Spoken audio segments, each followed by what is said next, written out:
Recording in progress. Welcome, everybody, back to the Broken Brain, and this is the Broken Brain of Batman month, sort of. And September is when Batman Commemoration Day is celebrated, and I always like to have something to discuss about Batman. Last year, I think it was Daryl Mansell joined me to talk about Batman White Knight, and we've had a host of other Batman-related things if you go back in time. So, speaking back in time, there's probably some stories about that with Batman if we look hard enough. Maybe that should be a focus next year. But I'm joined today by Dalin Rowell, the host of It's Reely a Podcast, Reely, right? Yes, it's really a podcast, like a film reel. And I will say everybody out there should consider checking out, especially the whole podcast, but particularly we just had a fun one. I was grateful to be invited on as a guest where we talked about different literary adaptations to mainly film, some TV got thrown in there too, some stage productions too, actually.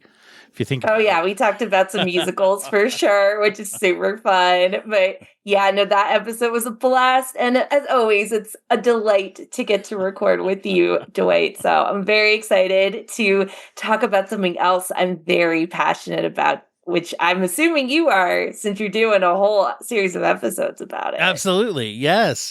And it was, you had brought up kind of this idea of a way to focus on the Bat world, the Bat universe, here as well, by talking about some of the women of Batman, the women characters that you see in the Batman stories. And so I'm real excited to get into some of that. So we are going to, and I'll say out there for everyone, this is not going to be, it won't be, this is actually a good thing.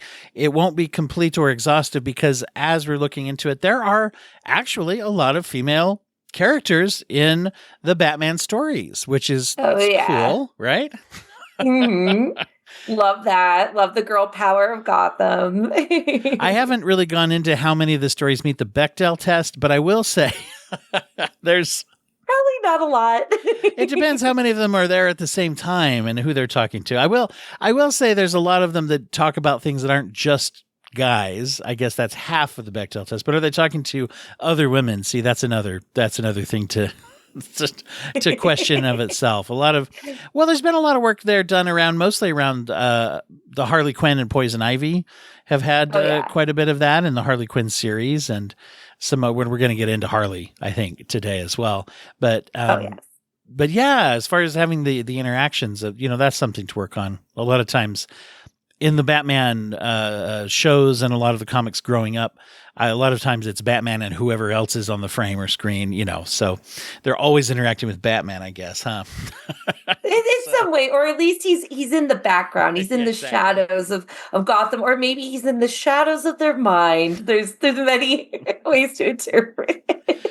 Well, so where would you like to start? Who do you want to start with first? Well, the thing I was going to kind of talk about, just because I feel like it's a fun way, I guess, to start off the conversation, is that I have loved Batman as a property ever since I was a little kid, primarily because of the Batman animated series. I'm a 90s baby. So that animated series changed, the game in so many ways for me, and being introduced to comics and whatnot. And the thing is, though, while Batman himself is one of my top tier favorite comic book characters of all time, who isn't he, for anybody, right? I was mostly drawn into the Batman world because of the women that were in it. Selina Kyle, aka Catwoman, Poison Ivy, Harley Quinn, all of these women leave such an indelible impact on Batman. And I think it's really fascinating to just psychologically go into how Batman has these deep relationships with women, romantically and otherwise. Barbara Gordon, we could go over so many of them. And that's what intrigued me, even as a child, with the story, for sure. It is interesting. And that's what, as I was looking there, you've got, and you've got a whole kind of world of characters. That's one of the things that actually makes Batman so interesting. I don't know if there is, and I welcome anybody can at me on this one. I don't know if there is another character that comes to mind where the one character has a rogues gallery. That's even a term that when we say, we usually mean Batman villains, but that has that many that are specific to them. You can certainly go in the DC universe and especially the Marvel universe and find a whole host of villains. But as far as like, this is a villain who is just this other. Spider-Man, I think, is up there as far as to comparison. I was going to say, yeah, Spider-Man because of the Sinister Six. Right, yes, you've got a lot. But as far as people that exist, and also the thing about Batman that I think is very interesting is Batman lives in the DC greater universe, which is full of all these like gods and monsters and creatures and magic and everything. And there's some of that. But if you're looking at most of the Batman storylines, it doesn't seem like it's that world, if that makes sense. Right. Yeah. Yeah. And a lot of his enemies, there's only a few that have a smattering of magic here and there. You've got the Al Ghuls, and we'll probably get into some of that. But, and so anyway, so a lot of them are specifically make more sense. You don't see as much crossover. It's not very common to see Superman square off against the Joker. Except famously in Injustice, I guess, but whatever. But, usually you just don't see that as much. Well, especially like if it's like in outside of like the Justice League parameter, exactly. I feel like that's definitely the case for sure. Because you still need Batman along for the ride if that's happening. Right. Right. Or in the case of on the flip side with Superman, like obviously we have begrudgingly Lex Luthor and his part to play in Batman v Superman, my least favorite comic book movie of all time, by the way. It's a good choice for least favorite, I think. Yeah, because I think it's trash, but that's for another podcast. But yeah, I feel like for sure that there's not as much cross-pollination with the villains, the rogues gallery, like when it comes to Batman. Also because like aesthetically, Batman's world is just so different than any other DC universe, Yes. It's hard to cross them. So you see a lot of people, and a lot of times the roles that women play in some of these, especially old storylines, are, I couldn't help but think, I was thinking about old like tropes and stereotypes, and I was thinking about, obviously you could say Batman's parents, which includes mother, were definitely fridged as far as that goes, because their deaths. Popcorn and pearls. Yes, exactly. And another, yeah. And as I've said before on here, I could go I say we could go another 10 to 20 years and not have to film another Crime Alley murder. We've got it. We've got that down. We don't need to keep going back there. But that's a whole... no, we don't. Now, and then I realized as far as female characters getting fridged, the most obvious one would be Mr. Freeze's wife, who literally is frozen. She becomes a trophy ornament. She becomes a literal ornament, and she's fridged. Yes, exactly. But a lot of the strength of what you're saying is that these are protagonist and antagonist characters that really get in there and really do affect the flow of the plot in the best examples of these stories as well, which is very cool. And in particular, you see a couple of the classic Batman stories where we are not sure who the killer is or whatever. And, and one of those we're going to definitely talk about today, who is like, and this is, sometimes female characters are not given that to be the one or whatever. And you see that and I'll just throw out one example, because I don't know that we'll come back to her, but, if you go through the Long Halloween, and you find out that the multi-volume or multi-issue volume of Batman: The Long Halloween, and slight spoiler for this coming up, as they're trying to find out who is the holiday serial killer that's murdering a lot of gangsters and people in Gotham. You find out that most of the murders were done by a deranged mob kid or whatever. And then there's some question lingering of like Harvey Dent is still district attorney at this point. And, and goes through his transformations that he's going through. And of course he has attacked by acid, whatever.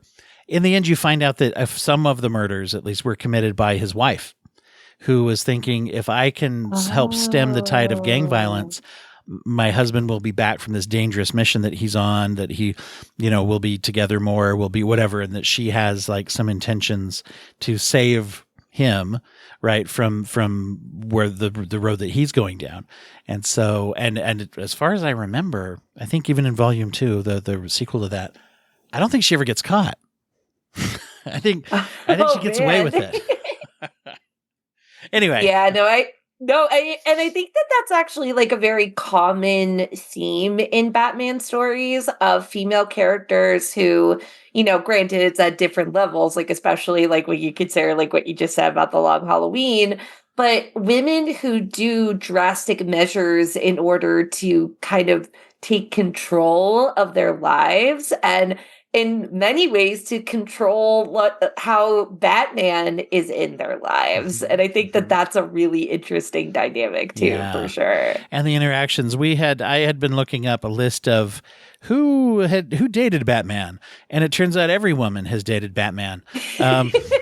No, listen, there's a lid for every pot. Okay, like that's the way I think of it. Well, and of course with comics, you have to remember that there's multiple alternate storylines and things, and most commonly romantically, we associate Batman with a handful of different characters, but there have been some stories where he and Wonder Woman romantically connect. There's even one storyline where he and Harley Quinn have a long-term romantic relationship, and some of those things. There's even I read somewhere there was some issue that he and Lois Lane had some kind of interaction, but didn't stay together. Or whatever. So Batman gets around, I guess. But and then of course there's a lot like the Vicky Vales and the your reporters and stuff who date Bruce Wayne, not necessarily knowing that he's Batman. But of course, romantically, Selina Kyle is, I think, other than Talia al Ghul, who he had a child with, but Selina Kyle and Catwoman is usually the one that is brought up the most often as a romantic partner. And there's been many different storylines in which they ended up being married. And in one storyline, their daughter becomes kind of the new Batman, Batwoman, as they both are in retirement, if you will. And so there's a lot. Yeah, there's a lot that revolves around the relationship with Catwoman. Oh yeah, for sure. And one thing that I always think of, when I read about this all the time when I'm reading these posts and things where they say like, oh, look at this opposites attract kind of thing.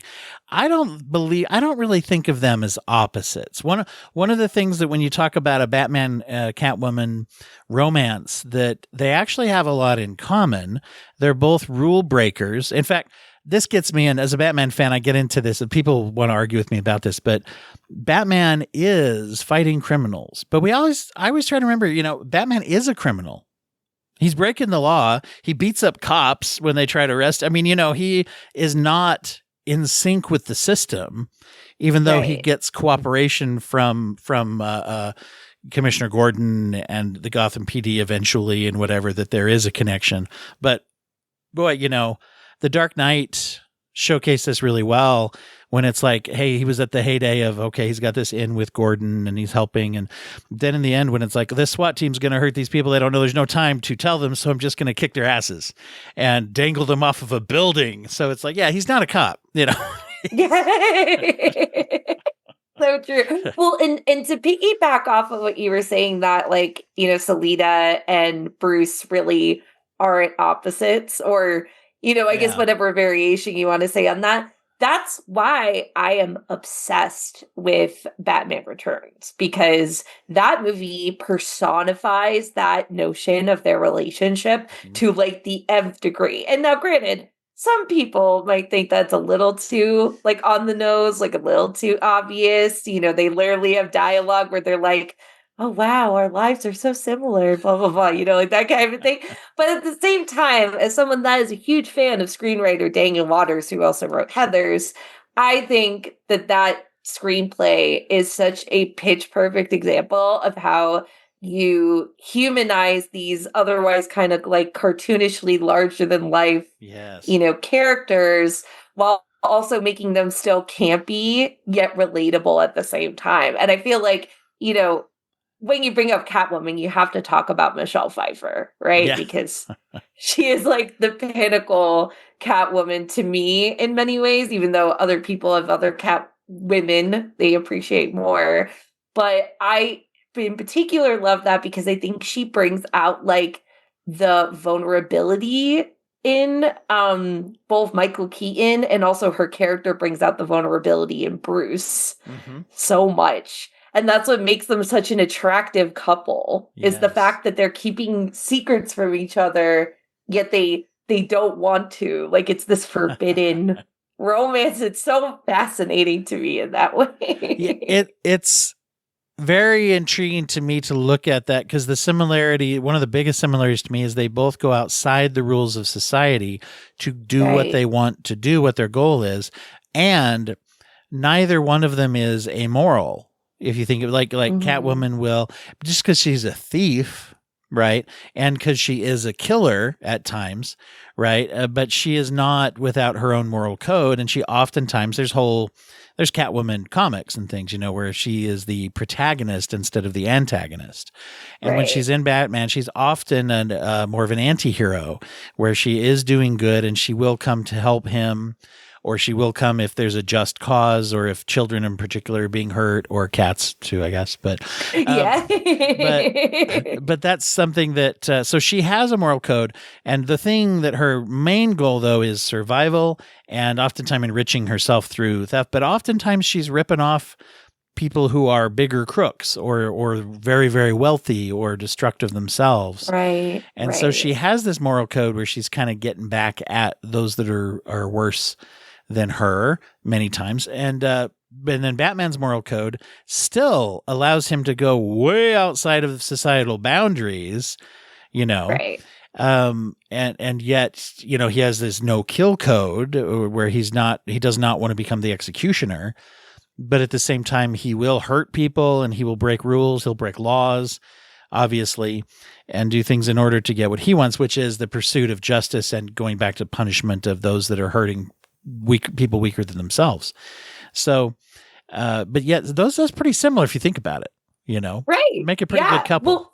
Well, but I think what also makes it interesting, and again, it really depends on like the media you're watching of them, is that truly, they're both people who have been hurt by society, right? That they are, one has obviously had his parents killed, but the other one, depending on the depiction you watch, has been a woman that has been, either a family member that is a famous crime boss, or, in other versions, she is just a single gal who is, used by a corrupt boss, not a crime boss, but like, her actual boss, and isn't her dad. So, in various ways, they are both souls who are kind of like looking for that connection, even though they're also desperately trying to keep up facades that they don't need a connection. And neither one of them fits comfortably into society, and you could also say neither one of them is actually interested in fitting completely into society. Now, they may have times, but one of the big hallmarks of their relationship that I always remember is, and now I'm going to get it wrong, I think it's in Hush. Anyway, she's helping Batman to go through this whole case and this whole thing. And he discloses, it's in this storyline, he discloses his identity to her. He already knows, of course, who she is. But anyway, he shows her that he's Bruce Wayne. They're pursuing a relationship. He actually is kind of on the fence about it, but then he wants to go for it. But at some point, in the end, she discovers that he was... basically, he did an elaborate Batman thing, which is that he bugged something over here to make sure she's really on his side, this and that. And it delays the romance for a number of years, because she's like, so you don't want to trust me then? And because he doesn't trust anyone. That's one of Batman's people, as far as Batman's weaknesses, that's his greatest weakness, is he has trouble trusting Robin. So, he really doesn't trust anyone completely except for Alfred. Right. Yeah, and he just has a problem with letting his guard down, period. And as we will discuss throughout this episode, it is quite clear that that gets in the way of his Yes. relationships with women. Big time. Huge. And I mean, and again, to go back to Batman Returns, just because, like, other than the Batman, it is my favorite Batman movie. Like, and Mask of the Phantasm, they're like my top 3 for sure.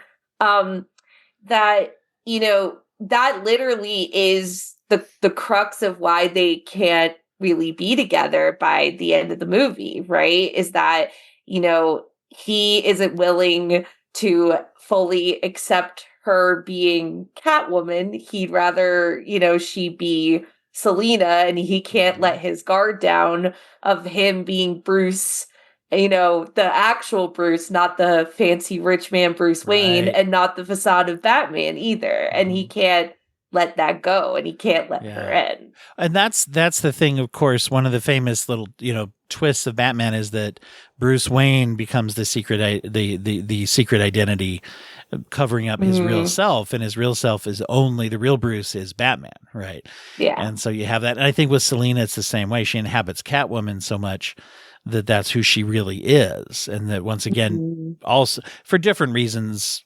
Different and the same. Both of them are trying not to get caught being who they really are. But for hers, it's crime. His is still crime, but it's for a good reason. Right. People get mad when I say Batman's a criminal. They really do. It's like, yeah, but he's breaking the law technically.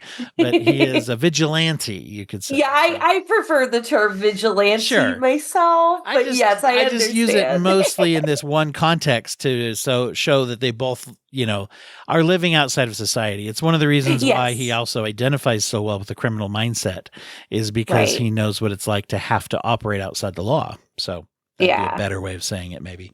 Not so no, I get what you meant. And so, I was going to mention one of the most interesting things I saw. There was an alternate kind of timeline storyline called Batman Cat. It was Batman / Catwoman, I believe, and it takes place in 3 different time frames.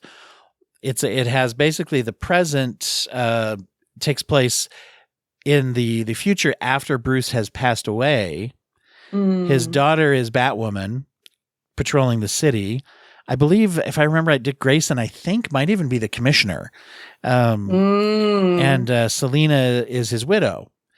And as it turns out, and then it keeps flashing back when they were first sort of getting together, and then it goes back to when they were married and having their life together, and so it goes back and forth in these 3 timelines. But it's very interesting because it has to do with some murder that the Joker committed. In fact, it ties in with Andrea Beaumont, who we're probably going to talk about next. But the plot line is that basically Selina is sickened inside by what the Joker did some years ago, and she was in a position where she couldn't help Batman stop him. And she has regretted that ever since. And basically Bruce made her promise him that she would not seek justice against the Joker, that the Joker was off the playing field. He was no longer killing. He was no longer, nobody knew where he was, we think. Anyway, and then after Bruce's death, she immediately basically goes on a trip to Florida to a retirement community where there's this old scrawny dude living there. And it turns out it is the Joker, and that he's been in hiding ever since. And he kind of, pushes against her, teases her. I mean, against like, oh, remember those days and remember this and that. And she kills him. And then it ties in within, well, what has to happen now with Batwoman?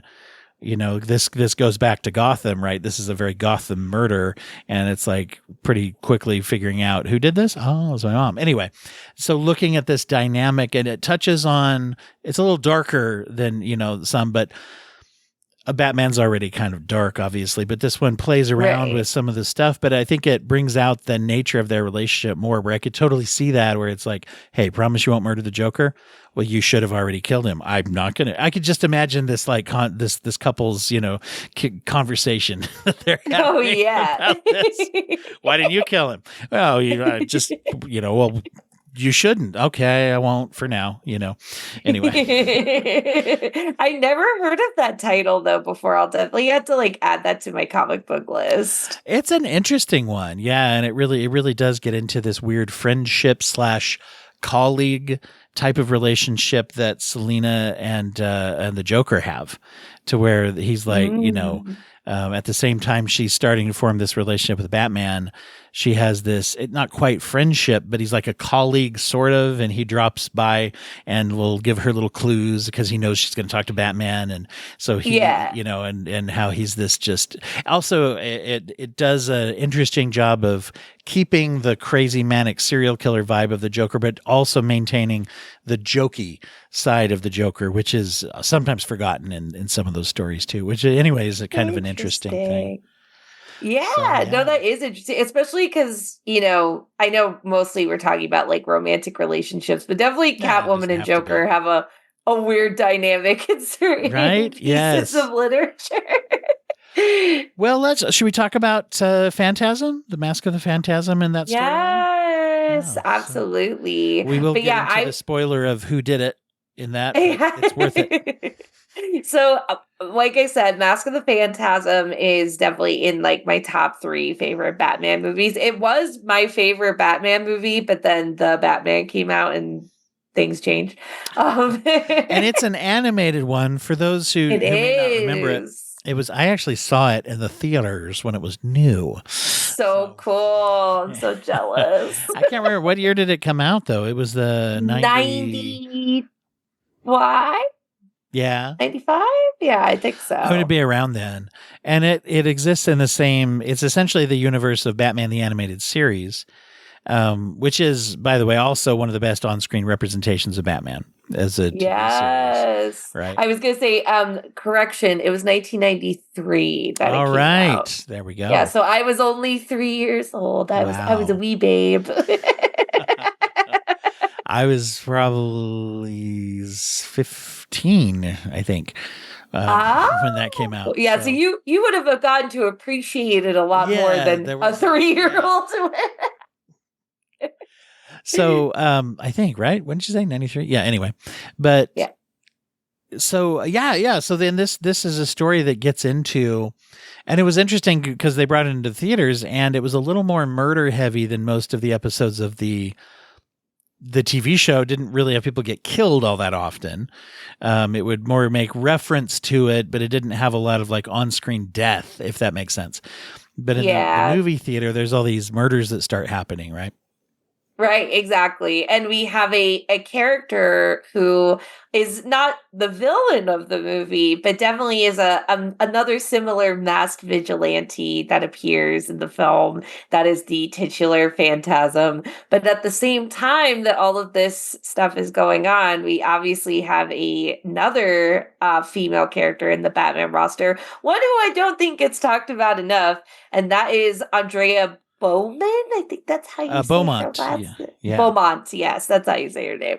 And she is a figure from Bruce's past when he was a young whippersnapper of a boy who was wide-eyed and bushy-tailed and looked at the Gotham world a little more brightly and optimistically than in other instances, despite the popcorn and pearls already have happened. So you would have thought that he wouldn't have been so bright-eyed and bushy-tailed. But in this, love changes everything, especially teenage love or young love. I think he's supposed to be a teenager in the flashbacks, right? Or like in his early 20s, so. Maybe. Yeah. They had a connection at young. It's similar to what they did with Rachel Dawes' character in the Dark Knight trilogy, right? Right, she was his old flame from when he was younger, and they either did date or they wanted to, or something, vaguely alluded to.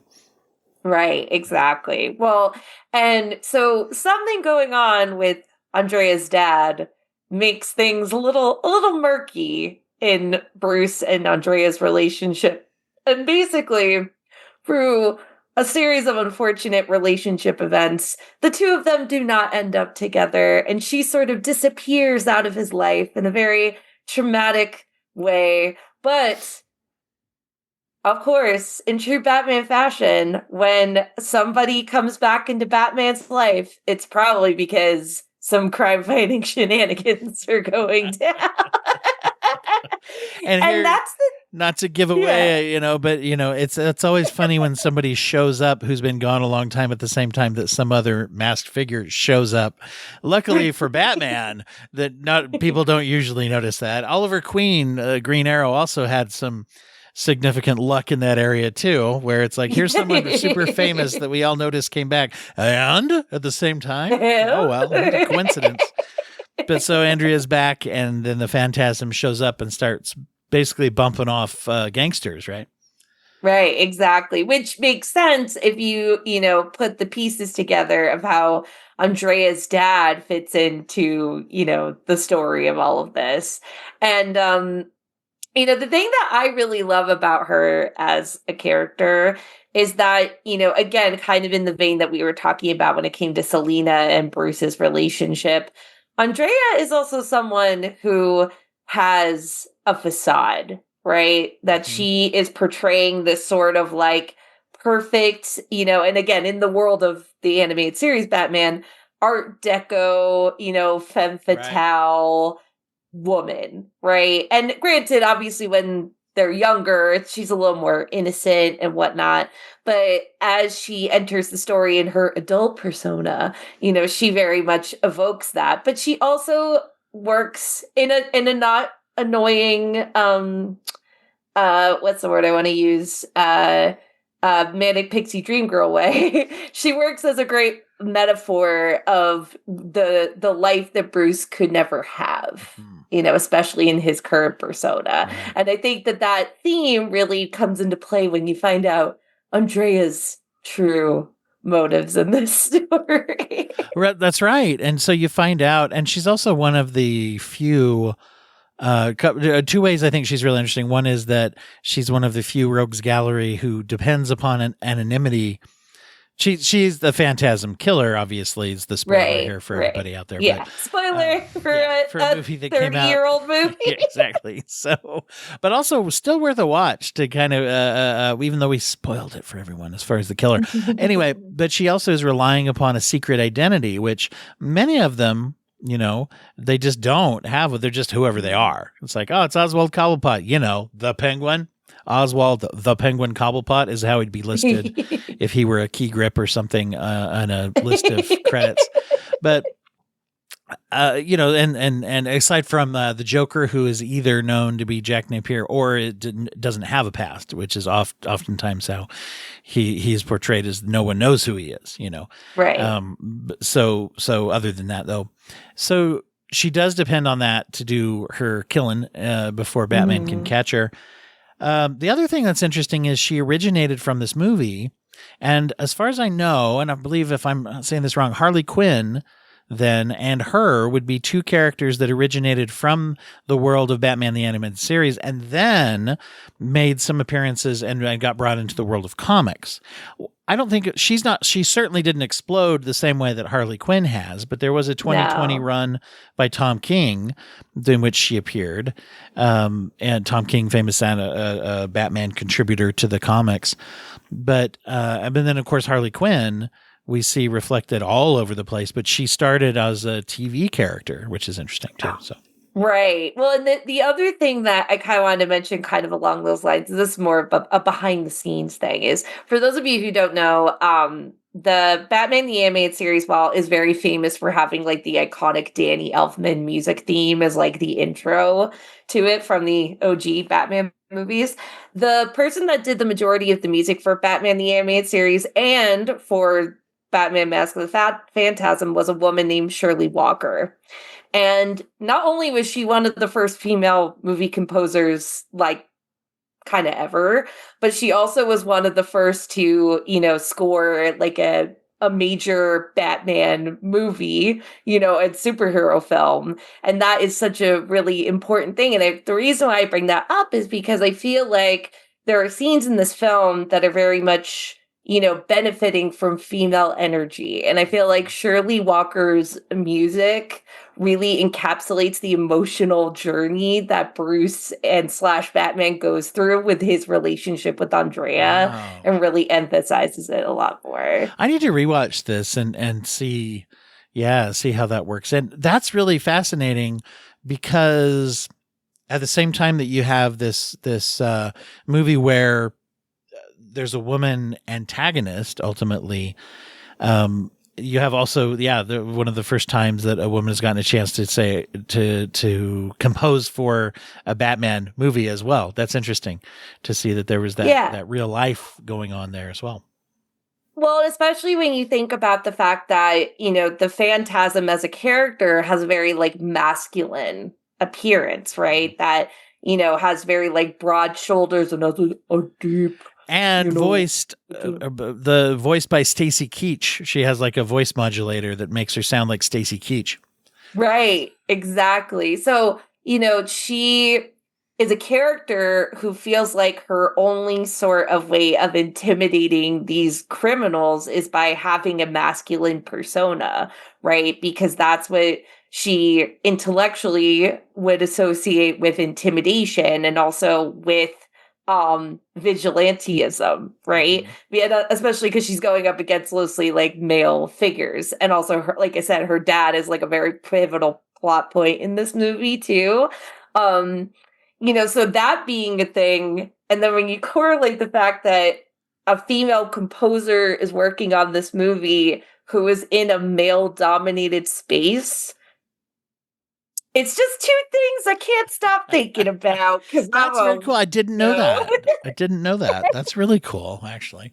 And it strikes me as one of the things that you do see with some of the women in the Batman stories is you certainly see a lot of the same problematic elements here and there, but some things that stand out is that oftentimes in the world of Batman, women are allowed to be a primary antagonist, oftentimes even a gang leader.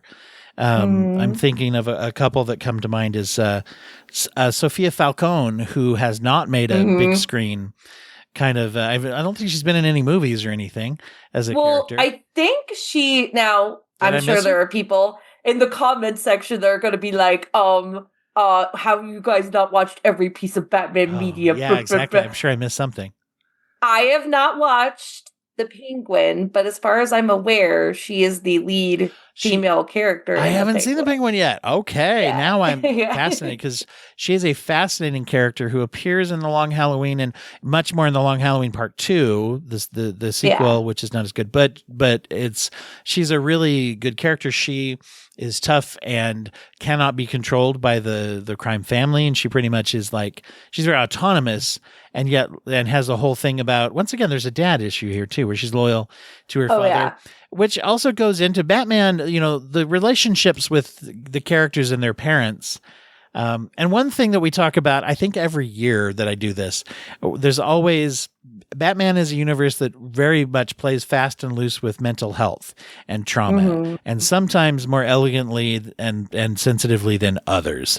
But so every Batman character has a fascinating and sometimes problematic and offensive, and sometimes not as offensive relationship with mental health and trauma. And so that is something they play around with. But she's one that comes to mind as that character. The other one that I think is very interesting, and I got to get her real name here, but Baby Doll, for those that are familiar with Baby Doll, she does make an appearance in Batman the Animated Series a couple times. Mary Louise Doll, and she dresses up like a baby doll. As it turns out, she's a former child actor who was in a great Gotham, TV show or something but she, as an adult, she has a rare condition where she does not show any physical signs of aging. So she still looks like a little kid, and she becomes this gangster who still is in the persona of the character she played on the TV show. And if y'all are going to treat me like this, I'm going to act like this, but you'd be wrong for underestimating me. It's giving some Shirley Temple creepy very energy. much. Yes, evil Shirley Temple. That's a great way to put it. Which is very much, side note, like one of my favorite characters in all of media, Darla Dimple in Cats Don't Dance, a very underrated movie. Okay. Yes. There we go. Yes. Highly. Also a Warner Brothers thing. So highly recommend that if you guys are into Hollywood related Is Shirley commentary Temple cartoons. evil in that movie? Yes. Really? Well, Darla Dimple in, connecting two things. Darla Dimple is a child actor in this movie, and that's like the character's name, and she is basically Shirley Temple. Oh, And okay. she, Oh, and so she's okay. Gotcha. yeah, Gotcha. Oh, yeah. very cool. Okay. She's imagine if Shirley Temple was racist towards animals. Real fun. I haven't before. Imagine. Come on. Yeah. I think about it all the time. Animal Crackers, secretly a racist song. Oh no. Oh, that's wild because that is a very interesting. Yeah, I mean that's a very interesting comparison, and it is an interesting thought.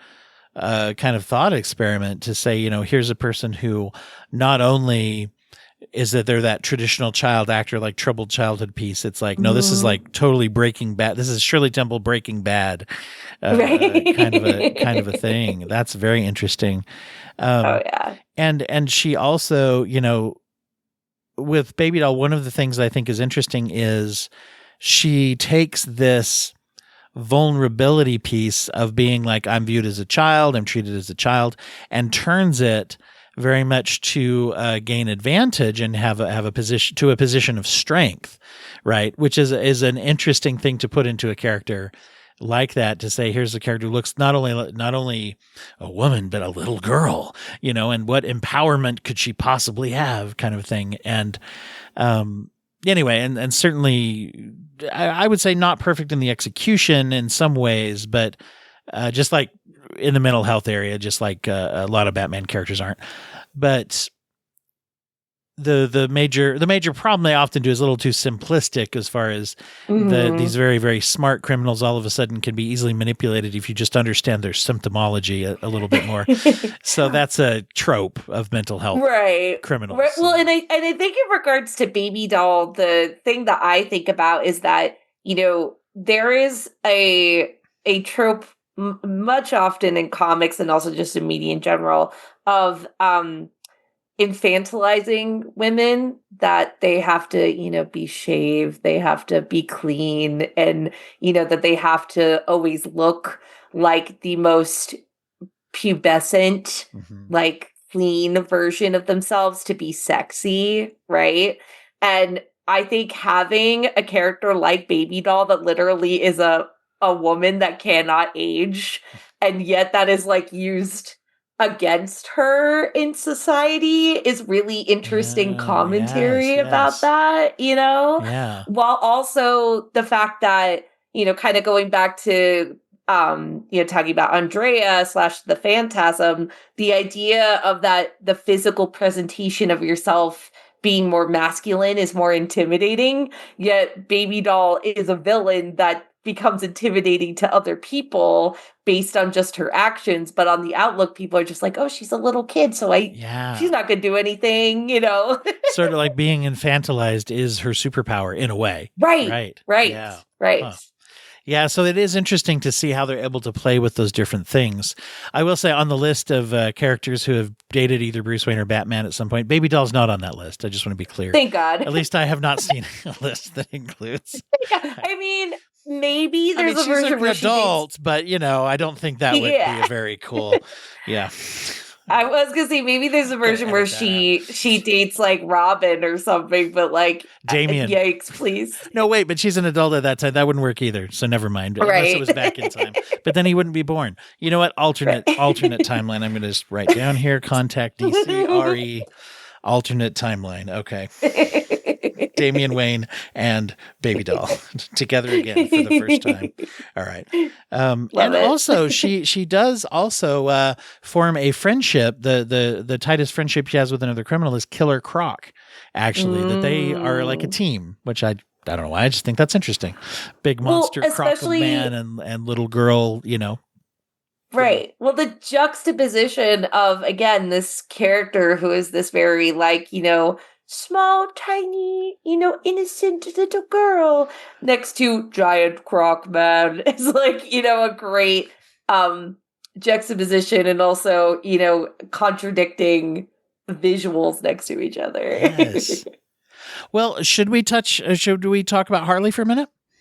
Yeah, Because of that's course. a fascinating, speaking of tropes, problematic, redemptive, yada yada, speaking of all that, right?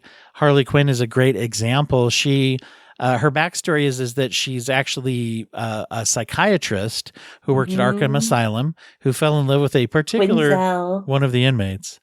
Yes, Yes. well, Harleen Quinzel. This is Harley another. Quinzel. This is always fun. I've actually enjoyed seeing that the MCU has incorporated some jokes about people's names being kind of crazy, right? Because it's like, wow, that was a coincidence. Your name was what? Your name was what? Harleen Quinn's. Never heard either of those names, surname or Christian.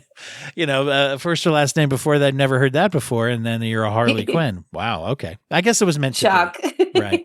So, but she falls for the Joker, who's one of her patients, and this is where I find the character's really interesting because from my own, watching of that story in Batman the Animated Series, it was more of a Bonnie and Clyde vibe. And then it went into other iterations where you saw in the Suicide Squad, and then also she started being used in some of the comics and things. And they went more into the sort of like toxic, abusive, controlling relationship that you'd have to have with the Joker. The animated series, once again, it kind of goes back to where the Joker was still scary-ish, but also was this laughing funny. And that, once again, I really remember it as being the original vibe as just being like this. It didn't really showcase other than he was kind of a jerk or whatever. It would have the abusive nature of the relationship that then got really played up. And that was when you started to get kind of a different vibe that people were having with the character of like, who is this character? And everybody wants to dress up as her at Halloween. And, and then you see like the evolution to the more modern representation of Harley Quinn, which is a more empowered post breakup with the Joker kind of figure with that kind of a thing. And in the animated series and some of the comics of also having a relationship with Poison Ivy. And in some cases, and other stories, that have highlighted different parts of her. I mentioned the White Knight series, in which she actually comes up with medications that temporarily cure the Joker's mental illness conditions, the mental illness parts of his personality. It goes back, which was one of the only stories I remember where it goes back to her psychiatric roots, right? To where it's like, oh yeah, she's a brilliant psychiatrist as well. And so you have that anyway. So there's been this whole arc of Harley, And then, what are some of your Harley thoughts? Well, the thing, first of all, is that like Harley was probably like my first love when I was a kid in terms of Batman characters. Like, obviously watching her in Batman the Animated Series was like a huge, like awakening moment of like, female characters can be like this. They can be like this crazy and everything. She definitely stuck out a lot to me. And also because Tara Strong, like, did a very iconic, vocal portrayal of her that's Mr. still J. Mr. J. I love it so much. But the thing about Harley that is really fascinating to talk about, especially from the perspective of like a millennial alt girl, for lack of a better phrase, is that she is so embodying of the complicated nature of being a woman, right? Especially a woman who ends up in heterosexual relationships, because she many times wants to be on equal footing with the Joker, but in a lot of ways, the Joker is very controlling and very, demonetizing and not a great partner. Like he's very much, uses her as bait sometimes, uses her as, just a rag doll, for lack of a better term, in certain instances. Just some really problematic stuff. In fact, not great. In the story, going back to the White Knight, which is it's a very interesting volume, but when he first it's a whole thing where he starts having this reaction to this medication where he's not insane anymore, basically. Right. And then of course there's always the question, was he ever? And it's interesting how they play with that. It's not my favorite kind of storyline there, but anyway, the point that I'm trying to get to, before I tangent myself to death, is that he finds he's approached by, air quotes around the microphone here, Harley, right? And she's coming on to him being like, oh, how could you abandon what we used to do and let's murder everyone or whatever. And then he finds out the actual Harleen Quinzel shows up, and it turns out that she left him years before he was apprehended, and that she just let this sort of like super fan Harley take her place, and he didn't notice. That was the thing, is he never noticed while he was in the full Joker. He just didn't care enough to even notice that it was someone else. So that's one take on it, right? To exemplify just how shitty, right? He is. Right. Surprised the Joker's not a good boyfriend, Right. Well, and I think that's kind of the other thing I was going to get to, is that there is such a fascinating cultural obsession with these two as a pair. And I really think it boils down to the fact that they are like the personification of like a rebellious couple. And like you said, that they're kind of like the, modern day Bonnie and Clyde, from a fable standpoint for modern fables. And that they also are representative of, what it's like to be in a messy, chaotic relationship. But the problem is that visually they're so interesting to look at, yet a lot of people that don't have their frontal lobes fully developed or are in messy situations in their life have a really hard time deciphering between visually cool couple versus not, very problematic and not something I should look up to, not something I should like hold up as a pedestal of what I want in a relationship, That's the best, what you just did there. That's the best description I've heard of the problematic nature of those characters, because, there's people go back and forth and say this shouldn't, this is a terrible character, or this shouldn't even be in the comic, whatever, blah, blah, blah. And then you've got other people on the other side that are like, yeah, this would be a toxic relationship. This would be an abuse. Of course it would be. And do we not depict abusive relationships in stories? This is a story, and that is something that happens. And so, of course, if these two got together, it would be toxic and all this. And ultimately, in the storytelling vein, it allows for the rebirth and everything of it. But you have that back and forth. And I think you just summed up the tricky nature of this, actually, is to say, how do you do it? It's like once again, you can argue they're not glamorizing it. These are two awful, they're murderers. They're, they both have all these problems, and of course they're not healthy, but you just hit it, which is, but they're cool looking. Right. Especially her, where we don't even remember sometimes that she's also a murderer. Right. Yeah. Well, and I think that there's something to be said about the fact that when the initial Suicide Squad movie, not the James Gunn one, the OG one, came out, there was such a pandemonium for people to be them for Halloween and also cosplay as them at conventions. And I think that's because aesthetically they do look really cool. And there's, say what you will about the quality of that movie, but David Ayers and the team really knocked it out of the park with how like visually fascinating those two look, despite how cringy also Jared Leto is as the Joker in that movie. But that's neither here nor there. You could have even ended the sentence at the word "is." Right. How cringy Jared Leto is. But yes, no, exactly. Yeah. Yeah.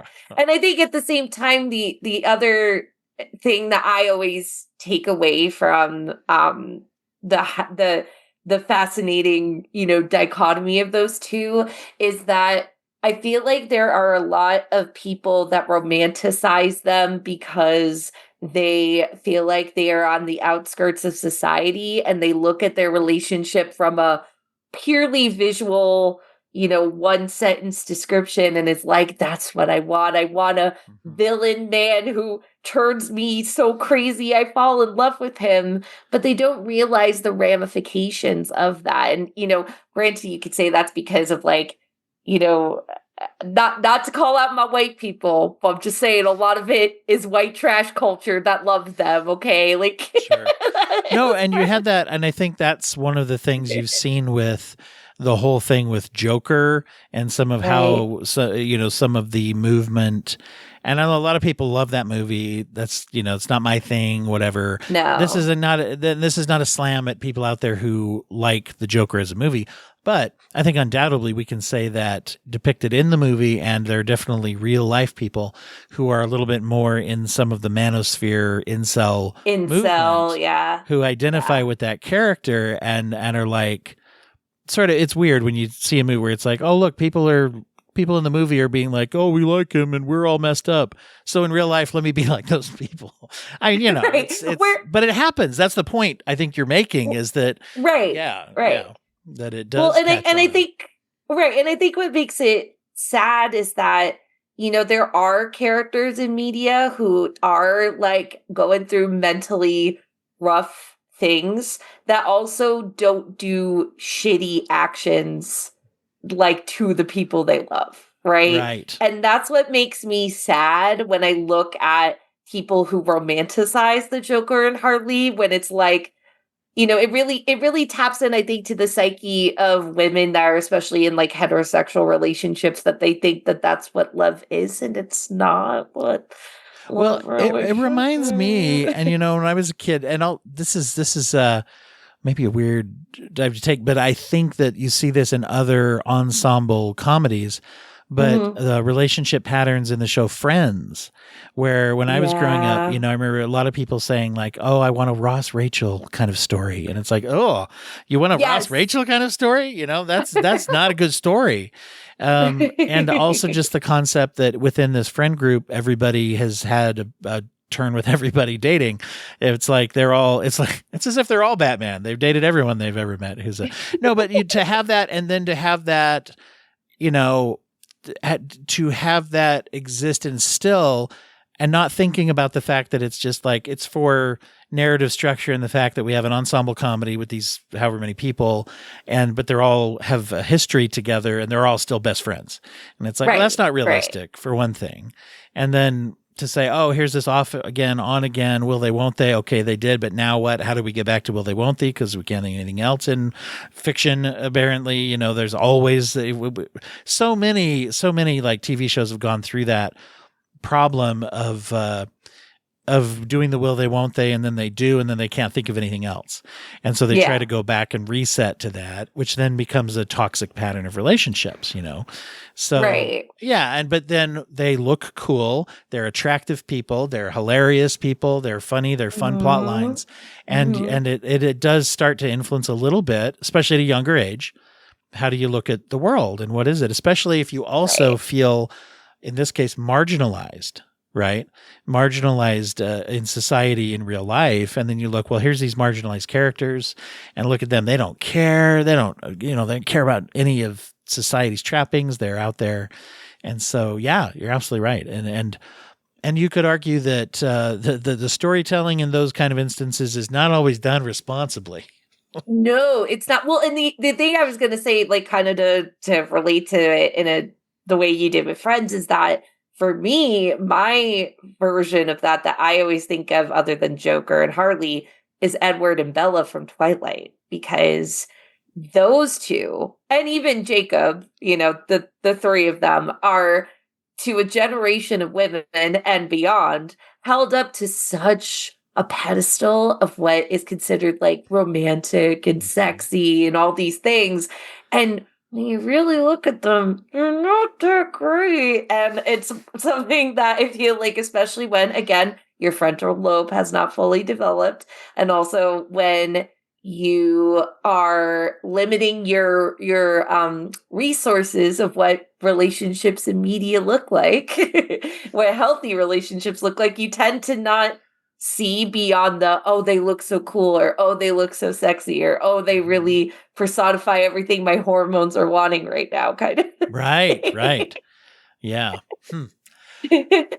No, it's an interesting thing. And the evolution of these things, one of the things that happens is, as you have more storytelling within a world, one of the things that can happen in the best cases is that the more storytelling that you have, it corrects some of the things of the past storytelling.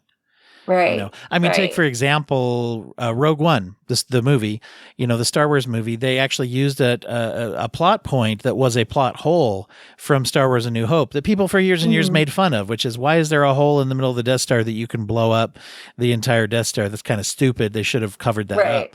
And then in Rogue One, as the storytelling commenced, somebody decided to use that actually as a plot point to say, well, they forced the chief engineer to build it, and he put it there hoping somebody, and not telling anybody, and hoping that he could give this information to someone who would blow it up because it was a horrible weapon.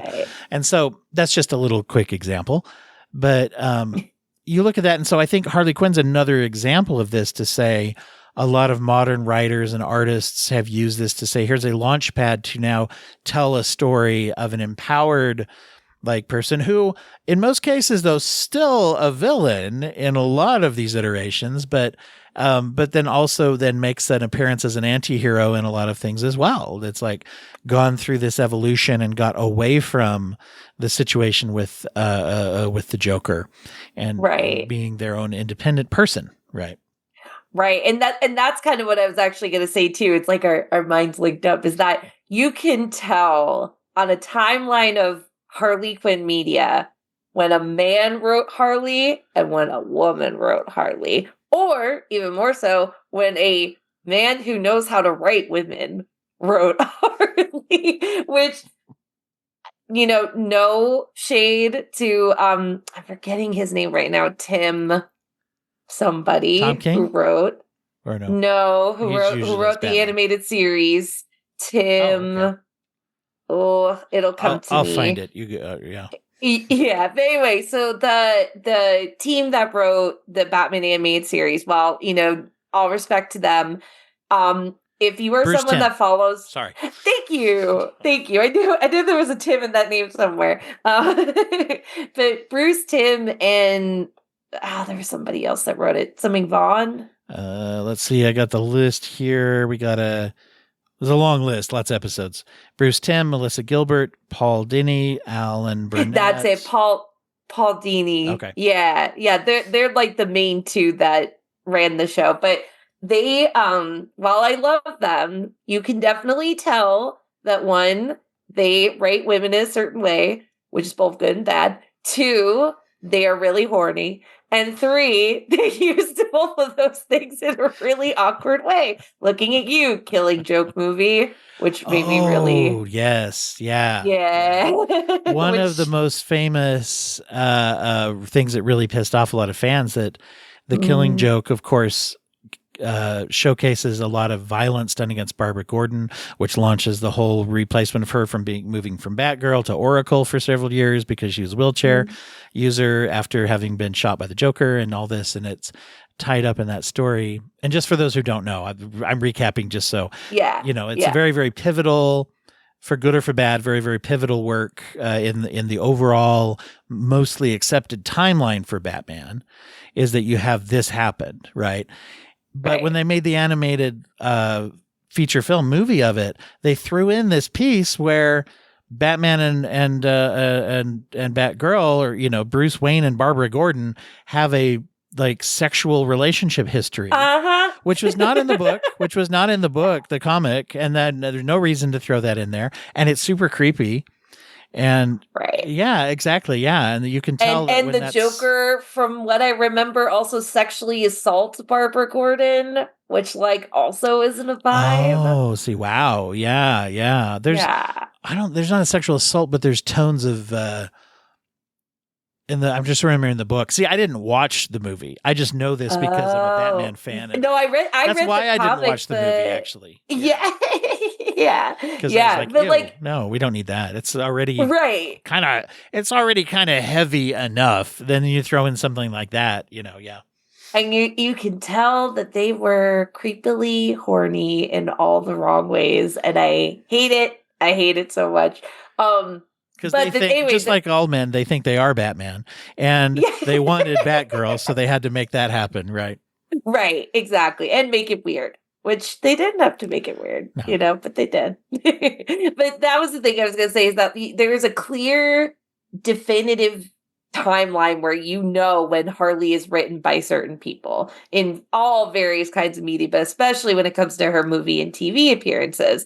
And I feel like for me, now the definitive Harley Quinn for me is Margot Robbie. And I'm not saying that every version of Margot Robbie's Harley Quinn is great, because look at it, the David Ayer Suicide Squad is messy and whatever, but we didn't have most that. people agree that she's one of the better parts of her performance, and that character is one of the better parts of that movie. Right. And if we didn't have that movie, we wouldn't have the other ones, which, of course, my favorite, controversial to many, is Birds of Prey, which I feel like is such, not only just a great Harley Quinn piece of media, but is such a great piece of feminine girly pop media. Mm-hmm. We don't have enough of that, in my humble opinion, where women are messy, they're chaotic, they kick butt, and they go through messy mental things while eating, ham and cheese sandwiches from the bodega. Well, that one or easily, egg and cheese. that one slays the Bechdel test. I mean, as far as it goes. But for those of you, everybody knows that, right? The Bechdel test, which is having at least two named female characters who talk to each other at least once about something that isn't men, either men's egos or romance with men. That's a very low bar, but it's surprisingly very few things meet it. And I also know that doesn't mean it's great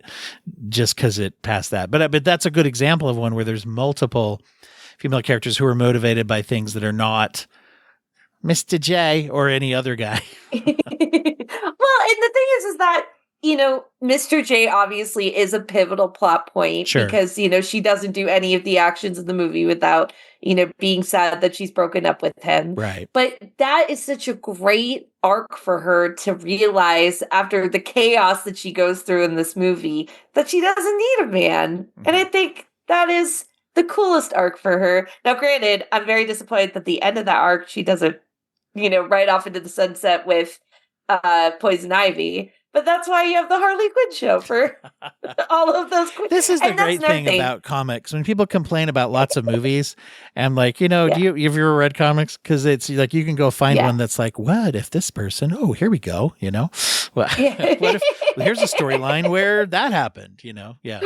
Right, exactly. But the thing is that it's so wonderful to get to see her also be this really fascinating exploration of women discovering their sexuality in eventually healthy ways with healthy partners, which, again, certain iterations to the side is really what happens with Harley, where she discovers that she's queer and that she, loves Poison Ivy, even though they have a messy relationship, but she has a way healthier relationship with her than she does with the Joker.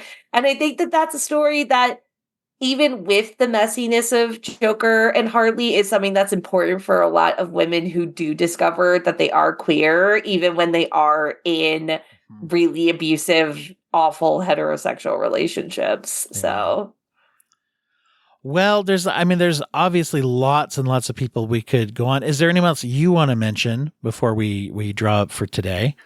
Well, obviously Poison Ivy is probably my favorite villainous Batgirl, other than the other ones we've mentioned. And I just got to give a special shout out to the campy classic that is Batman and Robin from 1998. Uma Thurman's Poison Ivy? Yes, because not only was that like a huge part of my Batman fandom, because it came out when I was like 7 or 8. Sure. So I was the prime target audience for this movie and all of its flaws. But this is another example of kind of a classic comic book trope of like the nerdy character, whether they be female or male, getting pushed into like the vat of acid or the evil, in this case, evil toxic plant. What's Jamie Foxx's line on Spider-Man No Way Home, whether he's talking to the Sandman and he's like, yeah, you got to watch what you fall into, man.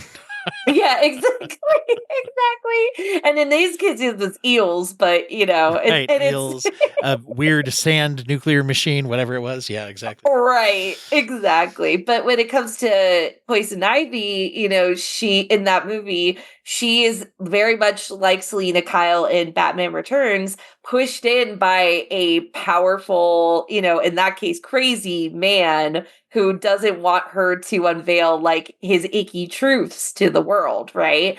And granted, I'm not saying that like Poison Ivy goes through the greatest arc in that movie. I'm not going to say that it's Academy Award winning or anything, but God, is she fun. Man, is she sexy. Man, is she just like everything I want in a villainous, campy girl. Like, I I think just adore her. I think people forget that you had those ones with what was the Val Kilmer one? Was that Batman?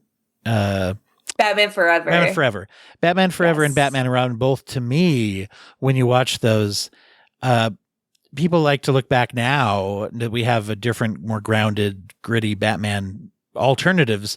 You look back at that and it's like, well, what did they look the most like? They looked like they were obviously drawing from the old 1960s Batman TV show and movie, Oh, the yeah. more, which was actually existent in the comics at a certain age as well, which was just the flashy, flamboyant, colorful, goofy villains kind of things, that and a lot of goofiness and stuff like that. And they are very consistent to that goal. If you watch them Right. if you watch them through that lens, understand what they're going for, I think they are much more enjoyable than if you're like, what the hell is this? Which internet culture unfortunately trains people to engage with media already feeling like, what the hell is this, before they even watch it. And so we're going to grudge watch everything, Yeah. Well, and I think if you realize that those movies are being made by a gay man, you absolutely understand them on a completely different level because Joel Schumacher was the gayest and he made his movies proudly in the gayest way possible, but also to sell toys, at the same time. So we love a king that was a multitasker, Yeah. right? But I think the thing that I take away from those movies, even though they're not great movies, but they are really again important iconography in the Batman space, and definitely the women in those movies, while they are certainly not perfect, I'm looking at you, Nicole Kidman and Batman Forever. I think that they still have an indelible effect on Batman's history and legacy and just pop culture in general. So that's why I love Batman. I love the women, I love the chaos, I love the camp, I love the gothic nature. I love it all. So good. Well, and Poison Ivy also, it's interesting. People don't remember this. If you go back far enough in time, was started as an eco-terrorist, which Mhm. at the time, there was a certain time. I mean, anybody out there, if you stop and think about it, go back and watch the first Ghostbusters. Who's the primary villain other than Gozer? The EPA. So there was a time Right. where we were able to. I was just talking to someone about the movie Armageddon the other day. It opens up with Bruce Willis, an oil driller, hitting golf balls at Greenpeace workers and making fun of people who are trying to protest so there was a period of time where it was like, oh, environmentalist stuff. So we could do that. But I think with Poison Ivy, and even going back, that there was a morphing and a changing to where she also, once again, is an antagonist with a moral code. Now her moral code is not in favor of humanity and saving humans or anything.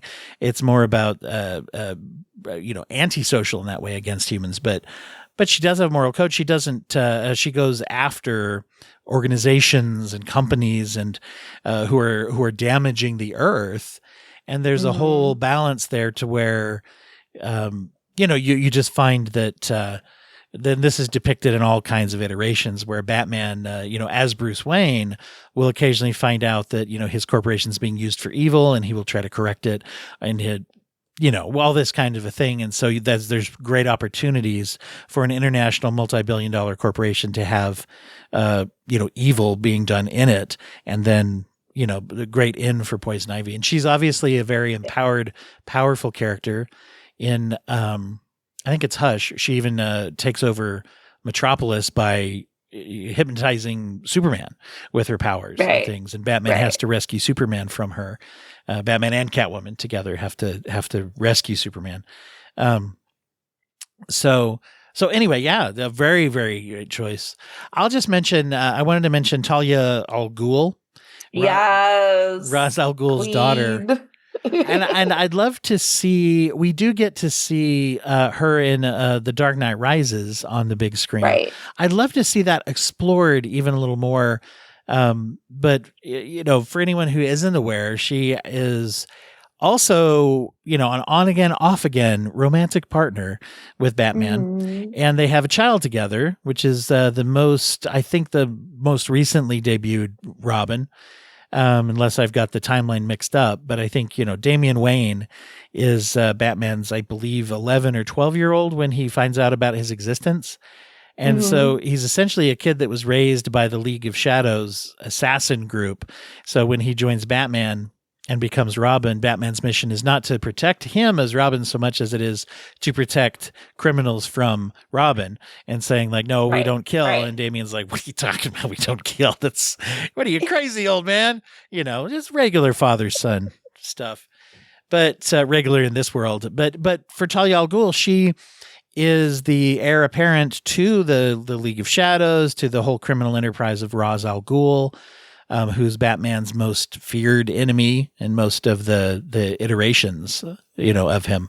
And definitely I think he's only in one episode of the animated series, but I remember they depict it as when he realizes that it's Ra's al Ghul, he's quite, we're in trouble now. Yeah. Yeah, I remember that too. I believe he and Talia are also behind the launch of the Contagion virus from that storyline that kills a bunch of people in Gotham, makes them go crazy and kill each other and all that, which was part of where the inspiration came for the plan of Batman Begins, I think. But anyway, that's all. What am I getting nerdy about Batman? If you're listening to this far, probably the people are okay with it. Well, and also, can we just talk about Marion Cotillard for a second, playing her in The Dark Knight Rises? Yes. Like, truly perfect casting, because she looks like she would kill me, but also when she goes scary, right? When she goes scary, she goes scary. I mean, check out Inception, right? Yeah. Well, and I think, I could be wrong, but I think she's Christopher Nolan's wife. I think. Oh, I didn't know that. Yeah, well, I'm pretty sure she's married to someone important, but she I don't know, there's just something about her that is like a very alluring but scary look that I think is so perfect for that character in every way possible. The interesting thing is she gets a lot of screen time in that movie, a fair amount, quite a bit of screen time, but she does not get to play her. So the reveal is towards the end, right, of who she really is, which is too bad, because I would have loved to see a whole third act where she's tooling around Gotham as Talia al Ghul, instead of just being a last minute thing that's like, oh, I'm here, but I'm not going to be quite as, present as I was in the comics, I think is the line of dialogue. But yeah, so yeah, great depiction and a great, interesting character in that. But it would be fun to see more of her, She also, definitely. In the comics, that character, she's also responsible for, somewhat anyway, for the resurrection and re-education, if you will, of Jason Todd, who became the Red Hood. And his corruption into violent vigilantism, as he is, has an ongoing anger towards Batman for not rescuing him from being murdered by the Joker, right? Yeah. And so, so that launches a whole thing with the Red Hood, and that sort of, in some versions, reconciliation versus, that relationship, by the way, Red Hood and Batman, that relationship, they do some interesting things with it in the Three Jokers. If anybody's read that, I believe it's a 3 or 4 issue run of alternate reality where they discover there are multiple Jokers that are, all working together. And anyway, but they explore a little bit of Batman and the Red Hood and the idea of forgiveness and reconciliation between these two characters. And that's so cool. Yeah, as well as it's the only comic I know of to revisit as deeply as it does anyway, the idea of a redemptive forgiveness arc between Batman and Joe Chill. If anybody out there knows who Joe Chill is, then you'll know that that's intriguing. So it is intriguing. Yeah. And see, just like on our adaptations episode, you're giving me so many comics that now I have to read. Three Jokers is a fun one. It's not perfect, and I wouldn't necessarily say that it should be fully canon. It's not meant to be, but it has a couple of really interesting things that I haven't seen anywhere else. So. Okay. Well, very cool. Yeah, I'll let you read it and we'll talk about it. And you can go back and listen to my episode reviewing it with Sharon Blady for another Batman month that we did. I love that. Love a cross promotion. Yeah, no, there's honestly so many Batman stories that I've always wanted to read, and I guess I got more that I have to add to the list. I would I'd love to hear from anybody out there if you have other feelings, particularly about our topic here about the women of Batman, the Batman verse, if you will. And if anybody has thoughts about that and other characters, there's lots of other characters we didn't have time to really get into today as well. And so always interested. I'll talk about Batman to anybody anywhere, but anytime, as a matter of fact, almost. So, I have to watch that I don't drop it into conversations where nobody else brought it up, so. Well, I'm always down for those conversations about Batman women, all kinds of women, all that stuff. Well, tell everybody, where do they find you? We mentioned your podcast, but let's mention it again. Yeah, so my podcast is called It's Really a Podcast, where we talk about all the things in pop culture that are just currently at the forefront of my brain. Our most recent episode that I did with Mr. Dwight here is about adaptations of classic literature. You can find it on Podbean, but also on YouTube and soon to be other platforms. And then the other fun little thing I'll plug is that I'm doing a new sort of like side project mini series that's part of It's Really a Podcast called Miscast Mysteries, where I talk about movies that are terribly miscast and how I would have improved them. That's so fun. Yeah, that's a really fun one. I hope that I get an invite for that one. Anyway, oh yes, I'm just fishing there for, I'm looking forward to hearing that one as well. And one of the things that you bring to the table is not only you have a huge knowledge of Hollywood history and literature, it makes it stand out from a lot of other movie shows, but also you have a lot of the things that you showcase. Like I love the way that you brought information about like Phantom of the Opera, and Beauty and the Beast, Jekyll and Hyde, some of these classic stories that have been told over and over and over. And you have such a wealth of information about all the different iterations too. And I just think that makes it very interesting to hear your work. You well, listen, I gotta put that neurodivergent special interest to work. Okay, I gotta use it to make some money somehow. But no, seriously, I love getting to talk to you, Dwight. So thank you so much for having me on here. Thank you for being here as well as always. Oh, well, let me plug real quick our charity focus for the month, as we're coming up at the end of September here, is probably the last chance I get to plug it, which is Akshaya Patra, which is a non-governmental organization, a nonprofit. It's based in India. And if you go to akshayapatra.org, which is AKSHAYAPATRA, or just read the show notes if you want the spelling.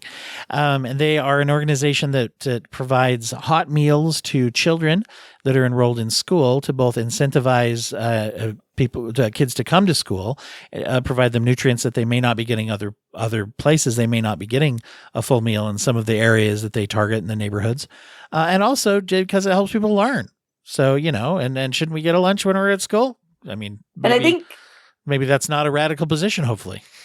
And I think Batman would love all of that. I think he would be very pro all of that. You know what? The Wayne Foundation would donate to this organization. They do, they do that all the time in the books.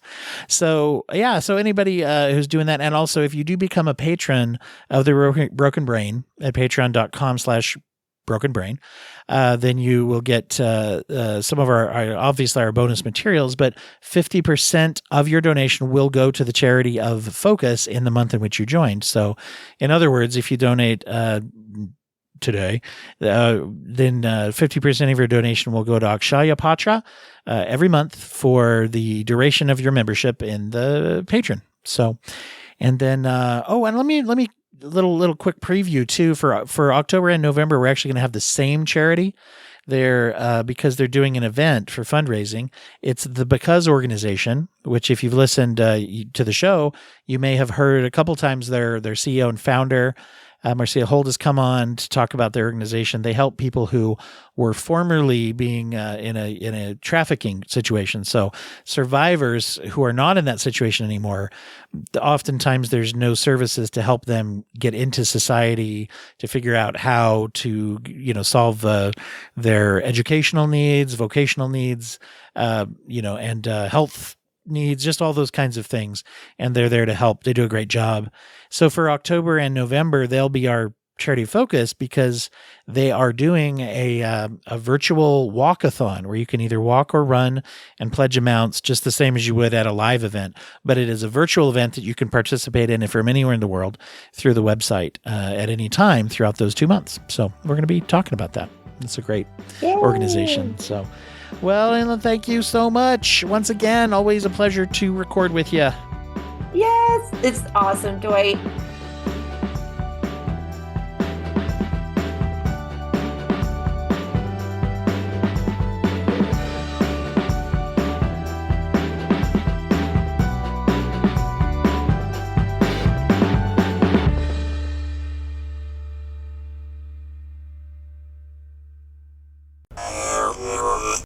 Thank you for listening to the Court Arts Podcast Network. To listen to more Court Arts shows, visit courtemparts.com.